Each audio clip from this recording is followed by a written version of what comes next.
Welcome to the Clark Ford Instant Analysis. Alabama 62, Ole Miss 7 here at Vaught Hemingway Stadium. Neal McCready, Chase Parham with the instant analysis from this one that Ole Miss scores in the first 11 seconds.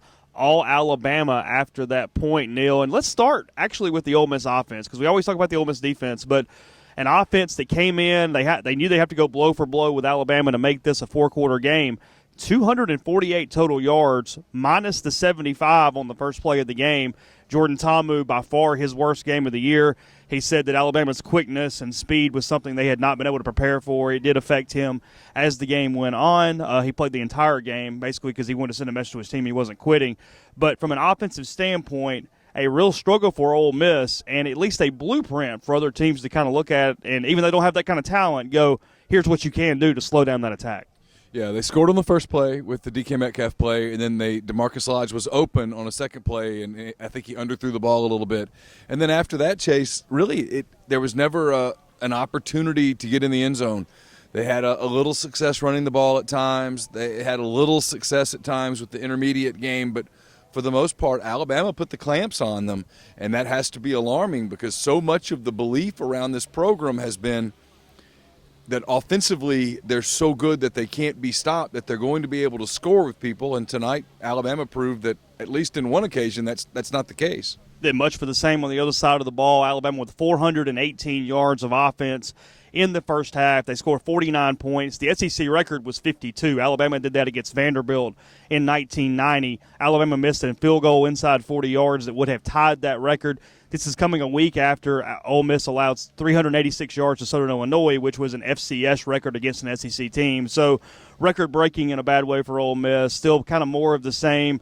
And at this point, we always talk about the interviews and different things. I'm not sure there is an answer, though, other than one that, frankly, they can't say right now. Yeah, I mean, I asked the question post-game, is this scheme, is it talent, or both? And Matt Luke gave a very diplomatic answer. The truth is definitely talent. And I think it's safe to argue that it is probably, to some degree, scheme. Receivers are open downfield. They're picking on linebackers. They're getting linebackers in space. They're picking on cornerbacks on one-on-ones. So it's a little bit of everything. I mean, I think that's the answer. And, to solve it, you've got to go out and recruit for talent. And then you've got to, at some point, evaluate all your personnel. And I don't think it's any secret that, look, if this defense can improve, at the end of the season, Matt Luke probably won't have any choice but to make a change, whether it's fair or not to make that change. You have to continue to build excitement in your program, and you have to have confidence in your program. And right now, if you're a defensive recruit, there's two ways to look at it, I guess. That you could certainly get on the field quickly, but you also look at it right now and probably think, man, there's a lot of work to be done, and we're nowhere close. I would be nowhere close to being competitive, and they're not competitive right now defensively. They've given up 1,600 yards already through 3 games. That's not competitive. And there's some tough games coming up, Chase. I mean, this was the best team they'll play all year, but they're going to play some teams, including one in 2 weeks in Baton Rouge, that is really good, really physical, and is going to be able to defensively take away some of the things that Ole Miss likes to do offensively. And it is going to be yet another gut check for Ole Miss's defense, and there is absolutely no data right now to support the belief that they can answer that. Dozens of recruits in town tonight. Nakobe Dean, not one of those. The Horn Lake 5-star was not here. A lot of other guys were, though. However, so we'll see where it goes from there. Just kind of pointing that out one because of the need for Ole Miss at that position and him being such a high-profile national recruit.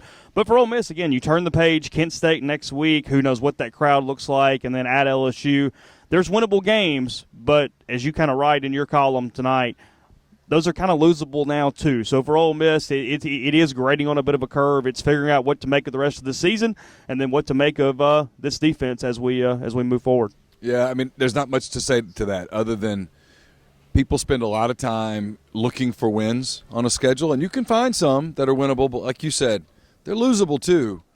This is a team that defensively is so porous right now and so thin and probably doesn't have a lot of confidence that, a loss to a Kent State, a loss to a ULM, while highly unlikely, you can't look at the team that's on the field and go, well, that can't happen. Well, it could happen. And if it did, that's where you start getting into the disaster area. I mean, Texas A&M looks good. Mississippi State looks good. South Carolina, I don't really know. They didn't play this week because of the hurricane. LSU looks good. Auburn looks good. There's some really tough games ahead on the schedule, and this team's got to get better on both ends of the ball, or else it's going to be a real challenge going forward. Yeah, Arkansas right now may be the worst team in the league. Vanderbilt was pretty competent today in South Bend, Indiana. So coverage all week long at rebelgrove.com. Coverage tonight as well. Alabama 62, Ole Miss 7. For Neal, I'm Chase. That was the Clark Ford Instant Analysis.